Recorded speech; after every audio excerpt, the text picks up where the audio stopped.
Hello दोस्तों, कैसे हो आप सब? स्वागत है आपका अपने यूट्यूब चैनल पर। जैसा कि आपको पता है कि एसएससी जीडी का एग्ज़ाम चल रहा है, तो आज हम एसएससी जीडी के 7 फरवरी के पूछे गए सभी शिफ्टों के जीके और जीएस के क्वेश्चनों को लेकर आए हैं। जितने भी क्वेश्चन मिल पाए हैं, सभी को ऑथेंटिक क्वेश्चन है, ठीक है? अगर वीडियो अच्छी लगे तो वीडियो को लाइक, शेयर और कमेंट ज़रूर करना, जिससे हमें आपका सपोर्ट मिले और हम आगे और अच्छे से अच्छे क्वेश्चन लाएँ। तो चलो स्टार्ट करते हैं अपना वीडियो। क्वेश्चन था कि भारतनाट्यम कहाँ का शास्त्रीय नृत्य है, यानी भारतनाट्यम का संबंध किस राज्य से है? तो भारतनाट्यम का संबंध किस राज्य से है? तमिलनाडु से। कहाँ का शास्त्रीय नृत्य है? तमिलनाडु का। और भारतनाट्यम सबसे पुराना शास्त्रीय नृत्य है। कैसा है? सबसे पुराना। और देखते हैं इससे संबंधित फैक्ट, जैसे कि भारतनाट्यम कहाँ का है, तो भारतनाट्यम है तमिलनाडु का। और इसके मुख्य पुनर्जीवित करने वाले व्यक्ति कौन से के हैं? ई कृष्ण अय्यर और रुक्मणी देवी अरुंडेल। कुचिपुड़ी कहाँ का है? आंध्र प्रदेश का। इसके मेन कौन है? बाला सरस्वती और रागिनी देवी। कथकली कहाँ का है? कथकली केरल का है। और इसके मुख्य कौन है? बीएन मेनन। उड़ीसी कहाँ का शास्त्रीय नृत्य है? उड़ीसी है उड़ीसा का।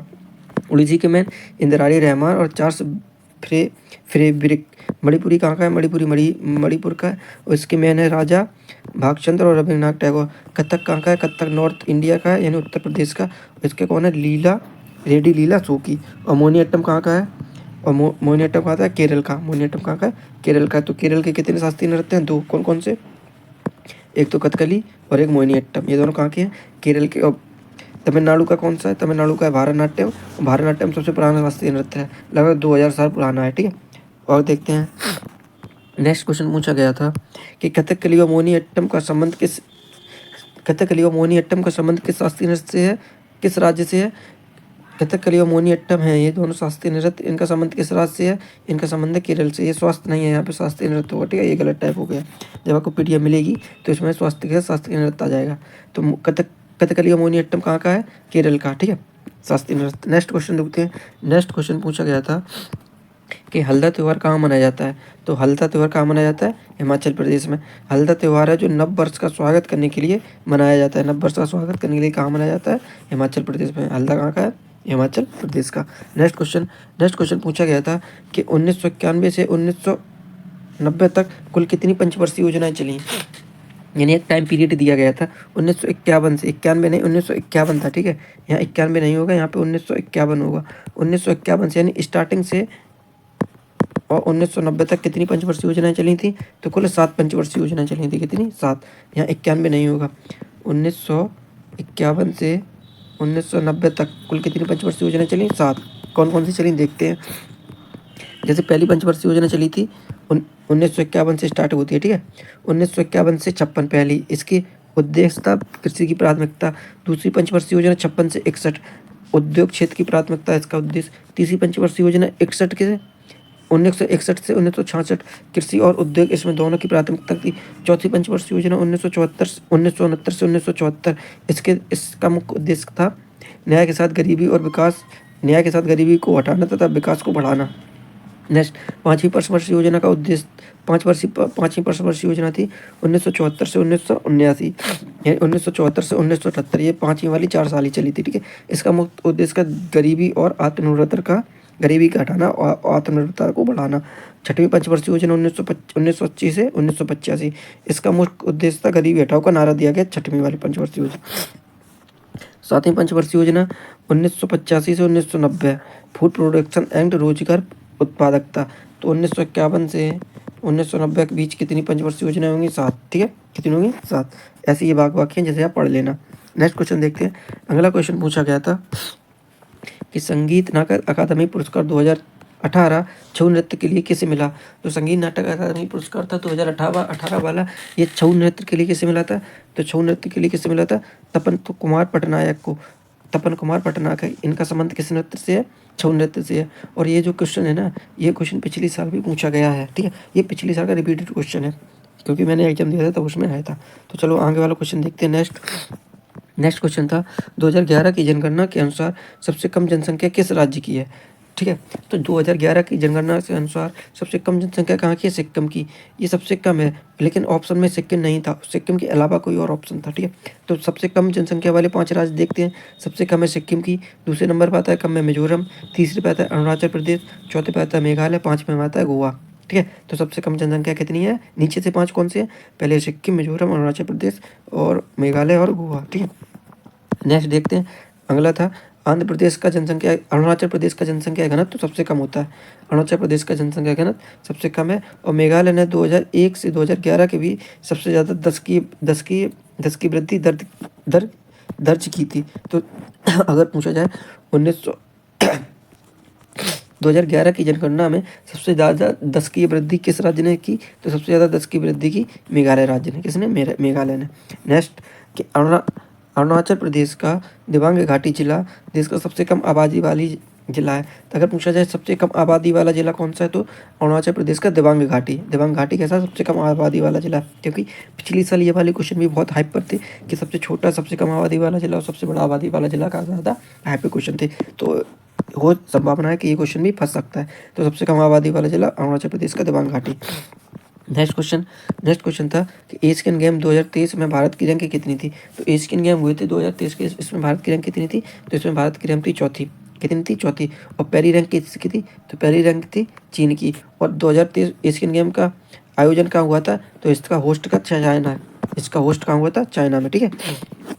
नेक्स्ट अगले पॉइंट और देखते हैं, भारत ने इसमें कितने पदक जीते, तो भारत ने इस टूर्नामेंट में 107 पदक जीते थे। कितने? 107 एशियन गेम में 2023 वाले में। ठीक है, 107, जिसमें 28 स्वर्ण शामिल थे।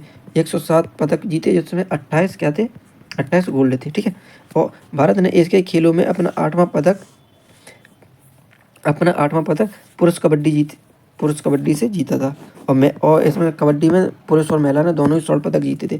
पुरुष मेल और फीमेल वाली कबड्डी में दोनों ने स्वर्ण पदक जीते थे। ठीक है, ये भी याद रखना। नेक्स्ट अगला देखते हैं कि भारत ने एशियन पैरा गेम, जो एशियन में पैरा वाले गेम हुए थे, इसमें कुल कितने पदक जीते, तो इसमें कुल पदक जीते 111। कितने जीते? 111, जिसमें 29 गोल्ड, 31 सिल्वर तथा 51 जीते ब्रॉन्ज। ठीक है, 111 जो है ना एशियन के पैरा गेम हुए थे, ये वाले भी कहाँ होस्ट हुए थे, ये वाले भी चाइना में होस्ट हुए थे। इसमें भारत ने किसी ने 111, और साधारण थे उनमें पैरा साधारण वाले एशियन गेम में 107 और पैरा एशियन गेम में 111। 111 में कौन थे? 39 + 31 + 51। ठीक है, जिनका रेशियो था। नेक्स्ट क्वेश्चन देखते हैं। नेक्स्ट क्वेश्चन पूछा गया था कि यूपीएससी के वर्तमान अध्यक्ष कौन है, तो प्रीति सूदन यूपीएससी की वर्तमान अध्यक्ष हैं, और ये यूपीएससी की पहली महिला अध्यक्ष भी हैं। ठीक है, प्रीति सूदन। नेक्स्ट क्वेश्चन देखने से पहले कुछ और आयोगों के अध्यक्ष देख लेते हैं। ठीक है, तो भारत के प्रमुख आयोग एवं बोर्ड एवं संस्था के अध्यक्ष और नई नियुक्तियां तो 2025 में अभी फिलहाल ही में हुई हैं। जैसे नीति आयोग के वर्तमान अध्यक्ष नरेंद्र मोदी, नीति आयोग के उपाध्यक्ष सुमन कुमार बेरी, नीति आयोग के सीईओ BBR सुब्रमण्यम, नियंत्रक एवं महालेखा परीक्षक यानी CAG के संजय मूर्ति, और भारत के मुख्य सूचना आयुक्त कौन है? हीरालाल समरिया। रिजर्व बैंक के गवर्नर कौन बने अभी फिलहाल में? संजय मल्होत्रा। भारत के सॉलिसिटर जनरल कौन है? SGI Tushar Mehta. Solicitor general राष्ट्रीय मानवाधिकार आयोग NHRC के अध्यक्ष कौन है? B रामासुब्रमण्यम। NHRC के अध्यक्ष कौन है बने अभी? रामासुब्रमण्यम। ठीक है, इसरो के अध्यक्ष कौन बने हैं? B नारायण। क्या बने हैं? B नारायण। और विक्रम साराभाई अंतरिक्ष केंद्र के उन्नी कृष्णन नायर हैं। ठीक है, इसरो के हैं B नारायण, और विक्रम साराभाई अंतरिक्ष केंद्र के हैं उन्नी कृष्णन नायर। और DRDO के अध्यक्ष बने समीर V कामत। और राष्ट्रीय महिला आयोग, ठीक है, राष्ट्रीय महिला आयोग की कौन सी है? विजया राहटकर राष्ट्रीय महिला आयोग की अध्यक्षता बनी है। ये अभी वर्तमान में जो है ना 2025 में जो जितनी नियुक्तियां हुई हैं ये उसके अनुसार बताए हमने। ठीक है, बाकी की आप अपना देख लेना जो भी पेपर में आते हैं। नेक्स्ट क्वेश्चन का खिलाफत आंदोलन का नेतृत्व किसने किया था, तो खिलाफत आंदोलन को स्टार्ट या नेतृत्व किसने किया था? मौलाना शौकत अली और मौलाना मोहम्मद अली, यानी मोहम्मद अली और शौकत अली ने इस खिलाफत आंदोलन का विद्रोह या नेतृत्व किया था। ठीक है, इस आंदोलन में जो है ना खिलाफत आंदोलन के इस आंदोलन में मौलाना अब्दुल कलाम आज़ाद, हकीम अजमल खान और हसरत मोनी भी शामिल थे। ठीक है, इस आंदोलन में। और खिलाफत आंदोलन के बारे में कुछ प्रमुख बातें भी जान लेते हैं। तो खिलाफत आंदोलन कब हुआ था? 1919 में हुआ था। यह किसके खिलाफ था? ये ब्रिटिश सरकार के खिलाफ था, क्योंकि ब्रिटिश सरकार ने तुर्की में खलीफा का पद नष्ट कर दिया था 1919 में। उसके विरोध में भारत में इसका विरोध हुआ था और आंदोलन हुआ था, ठीक है। जो खिलाफत आंदोलन है, इसका मुख्य उद्देश्य था कि तुर्क खलीफा पद को फिर से बहाल करना, ठीक है, समझिए। नेक्स्ट क्वेश्चन, यह आंदोलन प्रथम विश्व युद्ध के बाद तुर्क साम्राज्य पर लगाई गई रोक के खिलाफ था। 1914 में जो पहला विश्व युद्ध हुआ था 1914 से 18 तक, ठीक है, 1914 से 18 तक। उसके बाद 1918 में रोक लगाई गई थी खलीफा वाले पद पे तुर्क में। तो उसी के विरोध में भारत में 1919 में खिलाफत आंदोलन हुआ था, जिसकी मेजबानी मोहम्मद अली और उन्होंने की थी, जो अभी आगे बताया, ठीक है। नेक्स्ट क्वेश्चन देखते हैं। अगला क्वेश्चन था कि रंगराजन समिति का गठन किस संबंध में किया गया था। तो रंगराजन समिति का जो गठन था वो गरीबी के आकलन से था। और रंगराजन समिति कब आई थी? 2012 में आई थी। इसका संबंध था गरीबी के आकलन से, ठीक है। भारत की प्रमुख समितियां दे लेते हैं। जैसे एक नानाबाटी समिति थी, नानाबाटी आयोग का संबंध था गोधरा कांड से, जो है ना गोधरा कांड में पिक्चर बनी है नानाबाटी आयोग। लिब्राहन आयोग का था बाबरी मस्जिद से। फुंकन आयोग, तहलका टाप कांड। हेटले आयोग, श्रम जैन आयोग, राजीव गांधी हत्याकांड। हंटर आयोग, जलियांवाला बाग हत्याकांड इम्पोर्टेंट। नरसिम्हा समिति, बैंकिंग सुधार, ये भी इम्पोर्टेंट, इन दो पे इम्पोर्टेंट करो। हंटर आयोग, राष्ट्रीय जलियांवाला बाग हत्याकांड। नरसिम्हा आयोग, बैंकिंग सुधार। और राजा चलैया समिति, कर सुधार, ये तीनों इम्पोर्टेंट है, ठीक है। और देखते हैं ठकराल आयोग, राजा चलैया समिति, कर सुधार, ठकराल आयोग, इंदिरा गांधी हत्याकांड। बनवंत राय मेहता समिति बनी थी, पंचायती राज व्यवस्था। श्री कृष्ण आयोग, बम्बई दंगा। और सहकारी समिति बनी थी केंद्र और राज्य के संबंध के लिए। तो इसमें इंपॉर्टेंट कौन है? सहकारी समिति, केंद्र राज्य संबंध। बनवंत मेहता, पंचायती राज व्यवस्था। ठक्कर राजा चलैया समिति, कर सुधार। नरसिम्हा समिति, बैंकिंग सुधार। हंटर आयोग, जलियांवाला बाग हत्याकांड, ठीक है। नेक्स्ट क्वेश्चन देखते हैं। नेक्स्ट क्वेश्चन क्या पूछा गया था? नेक्स्ट क्वेश्चन पूछा गया था केंद्रीय बजट 2023-24, यानी 2023-24 का मतलब होता है जो है ना 2024 का बजट था, उसमें कितने क्षेत्रों को प्राथमिकता दी गई थी, ठीक है। तो इसमें कितने क्षेत्रों को प्राथमिकता दी गई थी? 7 क्षेत्रों को प्राथमिकता दी गई थी 2024 वाले बजट में। कौन कौन से छात्र से 7 क्षेत्र थे वो देखते हैं। इसमें प्रमुख क्षेत्र थे समावेशी विकास, अंतिम छोर तक पहुंच, युवा शक्ति, वित्तीय क्षेत्र, हरित विकास, क्षमता उभारना और अवरचना और निवेश, ये इनके प्रमुख साधन थे। अंतिम छोर तक पहुंचाना सुविधा, युवा शक्ति 2, वित्तीय क्षेत्र 3, हरित विकास 4 और क्षमता उभारना 5, ठीक है।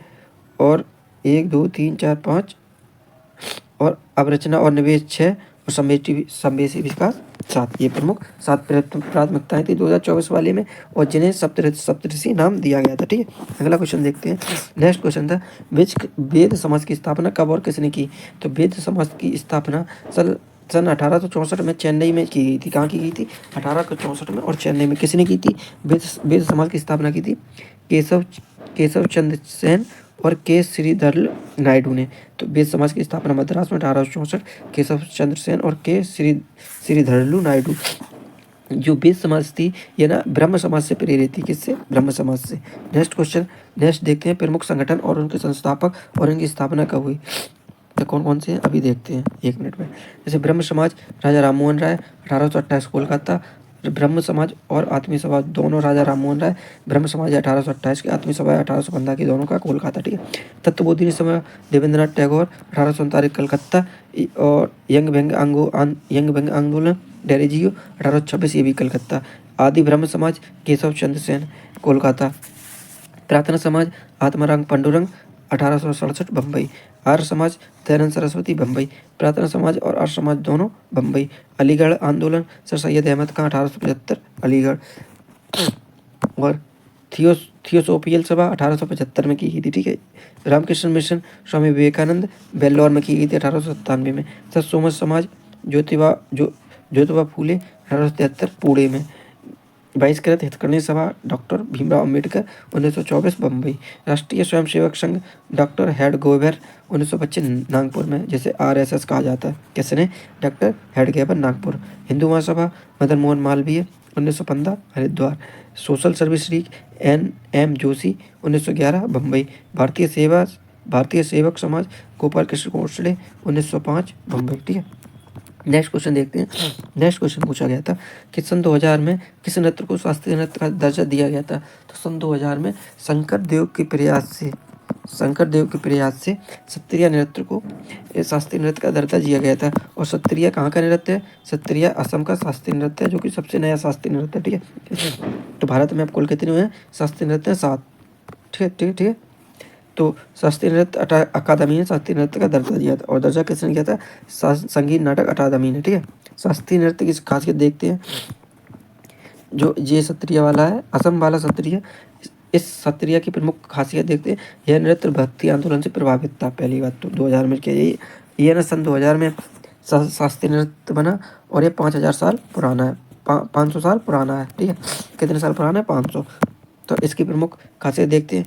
यह आंदोलन भक्ति आंदोलन से प्रभावित था। यह नृत्य इसमें हाथों के सारे चेहरों के भाव के जरिए पौराणिक और धार्मिक कहानियाँ बताई जाती हैं। इनमें हाथों के इशारों से और चेहरों के भावों से धार्मिक पुराणियाँ और धार्मिक कथाएं बताई जाती हैं।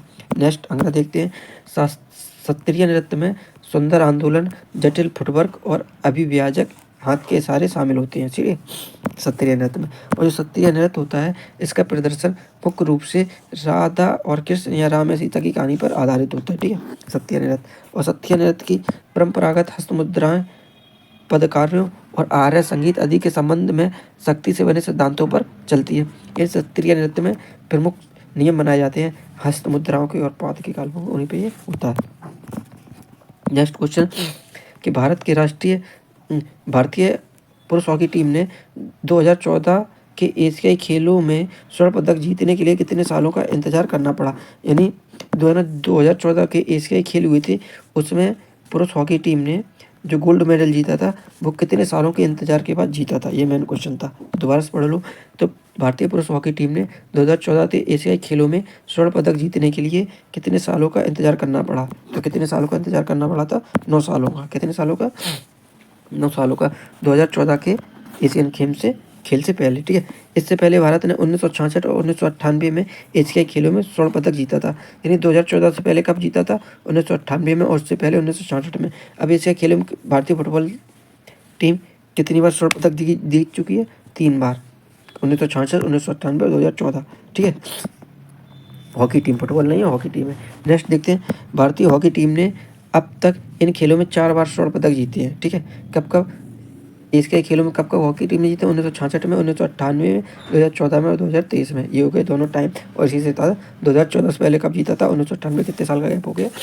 9 साल का गैप हो गया। ठीक है, नेक्स्ट क्वेश्चन देखते हैं।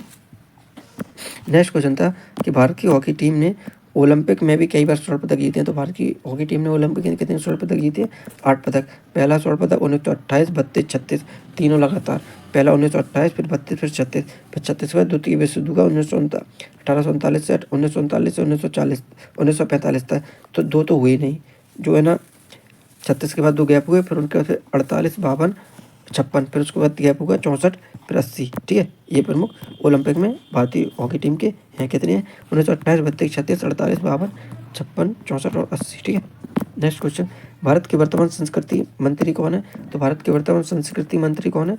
गजेंद्र सिंह शेखावत संस्कृति के मंत्री है, संस्कृति मंत्रालय के मंत्री है। नेक्स्ट क्वेश्चन, 2011 की जनगणना के अनुसार पूर्वोत्तर राज्यों में सबसे अधिक जनसंख्या किस राज्य की थी? तो असम की। जो है ना 7 सिस्टर है, इसमें सबसे ज़्यादा जनसंख्या किस राज्य की थी? तो असम की थी, 7 सिस्टर्स में। ठीक है, नेक्स्ट क्वेश्चन, अगस्त प्रस्ताव कब और किसके द्वारा लाया गया? तो अगस्त प्रस्ताव 8 अगस्त 1940 को लिन लेथको के समय आया था। ठीक है, कब आया था? लिन लेथको के समय 8 अगस्त 1940 को अगस्त प्रस्ताव। ये किसके लिए था? यह ना संविधान सभा बनाने के लिए आया था। ठीक है, जिसे माना नहीं गया था।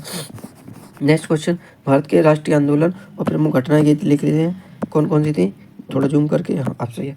1904 में भारतीय विश्वविद्यालय अधिनियम पारित हुआ 1904 में। 1905 में बंगाल विभाजन, 1906 में मुस्लिम लीग की स्थापना, 1907 में सूरत अधिवेशन और कांग्रेस में फूट, 1909 में पार्लियामेंटरी सुधार, 1911 में ब्रिटिश साम्राज्य का दिल्ली दरबार 1911 में, 1916 में होम रूल लीग का स्थापन, और 1916 में मुस्लिम लीग और कांग्रेस का समझौता जो लखनऊ पैक्ट में हुआ।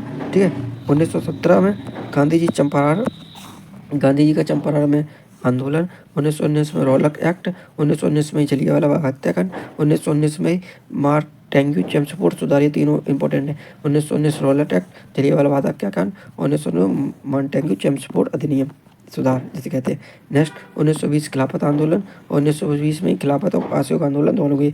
1920 में नहीं है, ये 1919 में खिलाफत आंदोलन, ये गलत लिखा है। 1919 खिलाफत आंदोलन। 1922 चोराचारी कांड, चोरी चोर हत्याकांड 1922। 1927 साइमन कमीशन की नियुक्ति, और देखते हैं 1928 साइमन कमीशन का भारत का आगमन। साइमन कमीशन कब आया? 1928 में। 1929 भगत सिंह द्वारा असेंबली में बम हमला, और 1929 में ही भारत की पूर्ण स्वतंत्रता की मांग कांग्रेस द्वारा लाहौर अधिवेशन में। 1930 में सबने अवज्ञा आंदोलन, ठीक है, सबने अवज्ञा आंदोलन का शुरुआत 1930 में। 1930 में प्रथम गोलमेज सम्मेलन हुआ। 1931 में द्वितीय गोलमेज सम्मेलन। 1932 में तृतीय गोलमेज सम्मेलन। 1932 में ही सांप्रदायिक निर्वाचक प्रणाली की घोषणा। 1932 में ही पूना पैक्ट, 1932 में पूना पैक्ट हुआ था। महात्मा गांधी और भीमराव अम्बेडकर भी एक समझौता हुआ था, जेल में जिसे पूना पैक्ट कहा जाता है, ठीक है, सांप्रदायिक निर्वाचन के संबंध में, ठीक है। 1942 भारत छोड़ो आंदोलन, 1942 क्रिप्स मिशन का आगमन, 1947 आजाद हिंद फौज की स्थापना, 1946 में कैबिनेट मिशन भारत आया, और 1946 में ही भारत की संविधान सभा का निर्वाचन हुआ कैबिनेट मिशन की आकांक्षा पर, और 1946 में अंतरिम सरकार की स्थापना हुई। 1947 में भारतीय विभाजन माउंटबेटन योजना द्वारा किया गया। ये प्रमुख इतिहास की घटनाएं थी जो बताई। अब नेक्स्ट क्वेश्चन देखते हैं। नेक्स्ट क्वेश्चन था कि 2010 में यूनेस्को ने किसे अमूर्त सांस्कृतिक विरासत घोषित किया था? तो 2010 में किसने यूनेस्को की साइट बनी थी? 2010 में अमूर्त सांस्कृतिक विरासत कौन बनी थी? छऊ नृत्य बना था और करवेलिया बना था, जो बनी थी 1910 में। छऊ नृत्य कहाँ का है? ये असम का है, और राजस्थान का कलबेलिया, जिसे छाम चतुंगरों का डांस भी कहते हैं, ठीक है। नेक्स्ट क्वेश्चन, संसद में लोकसभा के अध्यक्ष और उपाध्यक्ष के संबंध में कौन सा अनुच्छेद है? यानी जो लोकसभा के अध्यक्ष और उपाध्यक्ष के संबंध में कौन सा अनुच्छेद आता है? संविधान में आर्टिकल 93 का संबंध लोकसभा के अध्यक्ष और उपाध्यक्ष से है। नेक्स्ट क्वेश्चन, गुड़ी पड़वा त्योहार कहाँ मनाया जाता है? तो गुड़ी पड़वा कहाँ मनाया जाता है? महाराष्ट्र में। महाराष्ट्र का ऐसे नववर्ष भी कहते हैं गुड़ी पड़वा को, ठीक है। नेक्स्ट क्वेश्चन पूछा गया था, खेलो इंडिया विंटर गेम का तीसरा संचरण कहाँ आयोजित हुआ? तो खेलो इंडिया विंटर गेम हुए हैं जो 2024 वाले कहाँ हुए थे जम्मू कश्मीर के गुलमार्ग और लद्दाख में। कहाँ हुए थे? जम्मू कश्मीर के गुलमार्ग और लद्दाख में खेलो इंडिया विंटर गेम तीसरे वाले। नेक्स्ट क्वेश्चन था, ये इंपॉर्टेंट क्वेश्चन है, छिक्कलमाला चंद्रशेखर का संबंध किस वाद्य यंत्र से है?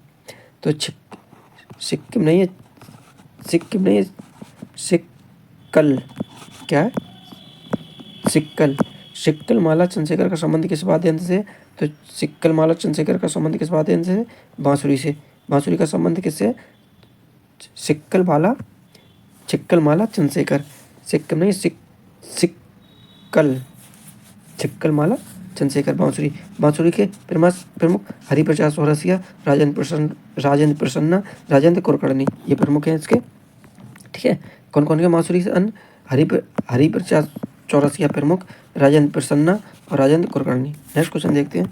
नेक्स्ट क्वेश्चन था, पीएम गति शक्ति योजना कब शुरू हुई? तो पीएम गति शक्ति योजना 2021 में शुरू हुई। इसका लक्ष्य क्या है? इसका लक्ष्य था अपसरणात्मक संपर्कों में शामिल कंपनी की संशोधित योजना का निर्माण और उसके सम्मानित प्रवाह का सुनिश्चित करना, ये उसका प्रमुख उद्देश्य था। नेक्स्ट क्वेश्चन पूछा गया था कि कलामंडलम कल्याणी कुट्टी अम्मा का संबंध किस नृत्य से? तो कलामंडलम कल्याणी कुट्टी अम्मा का संबंध है मोहिनीअट्टम से। और मोहिनीअट्टम कहाँ का शास्त्रीय नृत्य है? तमिलनाडु का। नहीं, मोहिनीअट्टम कहाँ का है? केरल का, तमिलनाडु का नहीं है। केरल का और कौन सा है? और है कथकली, ठीक है। तो कलामंडलम कल्याणी कुट्टी अम्मा का संबंध इसके मोहिनीअट्टम से। कलामंडलम कल्याणी कुट्टी अम्मा ने मोहिनीअट्टम को पुनर्जीवित करने में अहम भूमिका निभाई, और इनका विवाह किनके साथ हुआ था? इनका विवाह हुआ था कथकली उस्ताद पद्म श्री कल्यामंडलम कृष्णन नायर के साथ हुआ था। जो ये हैं कलामंडलम कल्याणी कुट्टी अम्मा का विवाह किससे हुआ था? इनका हुआ था कलामंडलम कृष्णन नायर के साथ। और कृष्णन नायर का संबंध किससे है? कथकली से। कृष्णन नायर का संबंध कथकली से, और कल्याणी अम्मा का संबंध है मोहिनीअट्टम से। दोनों कहाँ के हैं? दोनों केरल के ही हैं। और इनकी पोती है स्मिता राजन। स्मिता राजन ये किसकी कलाकार है? स्मिता राजन है मोहिनीअट्टम की। नेक्स्ट क्वेश्चन, बंगाल विभाजन के समय भारत का वायसराय कौन था? तो बंगाल विभाजन के समय भारत का वायसराय था करजन, जिसे डॉक करजन भी कहते हैं। बंगाल विभाजन की घोषणा कब हुई? तो घोषणा हुई 20 जुलाई 1905 को लॉर्ड कर्जन ने की, और जो 16 अक्टूबर 1905 को विभाजन लागू हुआ। ठीक है, तो घोषणा हुई 20 जुलाई 1905 को, लागू हुआ 16 जुलाई 1905 को। विभाजन रद्द कब हुआ? 1911 में। बंगाल विभाजन 1905 में हुआ और 1911 में रद्द हुआ, और हार्डिंग ने जिसे रद्द किया। किसने? हार्डिंग ने। नेक्स्ट क्वेश्चन, पंडित रविशंकर का संबंध किस वाद्य यंत्र से? तो पंडित रविशंकर का संबंध है सितार से। किसके? सितार से। सितार से संबंधित कुछ और प्रमुख देखते हैं, जैसे सितार पंडित रविशंकर, उमाशंकर मिश्र, बुद्धादित्य मुखर्जी, विलायत खां, सरोद खां, अमजद अली खान, अयान अली खान, अलाउद्दीन खान, अली अकबर खान। संतूर शिव कुमार शर्मा, भजन सुपारी, सेनाई बिस्मिल्लाह खां, अली अहमद खां, हुसैन खां, दयाशंकर जगन्नाथ, बांसुरी हरिप्रसाद सोरसिया, पन्ना घोष, राजन कुलकर्णी, राजन प्रसन्ना, तबला जाकिर हुसैन, अल्लाह रखा खां, गोदई महाराज, किशन महाराज, अबालीन, T N. Krishnan, T N. Rajam, L. Subramaniam. पखावज के प्रमुख कौन है? पखावज के गोपाल दास, ठाकुर लक्ष्मण सिंह, छत्रपति सिंह, रहमान खां। रुद्रवीणा उस्ताद सादक अली खान, असद अली खां। ठीक है। घटम T H. Vinayak Ram, most important E M. Subramaniam. बीड़ा का एस बालचंद्रम, और किस भगवतार, और बकरुद्दीन डांगर। ये भी इंपॉर्टेंट है, बकरुद्दीन डांगर। इनका संबंध बकरुद्दीन डांगर, बीड़ा, एस बालचंद्रम और बकरुद्दीन डांगर। सारंगी कौन होते हैं? शकूर खान, शकूर खान, पंडित रामनारायण, रमेश मिश्रा, सुल्तान खान। मृदंग ठाकुर भीषम सिंह, जगदीश सिंह, परधर रघु। मृदंग का संबंध भीकम सिंह और परधर रघु और जगदीश सिंह। ठीक है। नेक्स्ट क्वेश्चन देखते हैं। नेक्स्ट क्वेश्चन पूछा गया था, तो हर्षवर्धन सिंह राठौर ने किस वर्ष ओलंपिक में रजत पदक जीता? तो हर्षवर्धन सिंह राठौर थे, इन्होंने 2004 के एथेंस ओलंपिक में कौन सा पदक जीता था? रजत पदक जीता था एथेंस ओलंपिक 2004 में। और ये भारत के ओलंपिक में व्यक्तिगत पदक जीतने वाले, रजत पदक जीतने वाले भारत के पहले व्यक्ति थे। व्यक्तिगत श्रेणी में वैसे तो बहुत से पदक हैं, लेकिन व्यक्तिगत श्रेणी में ये कौन से थे? पहले थे रजत पदक जीतने वाले। ठीक है। अब दूसरे कौन बन गए हैं?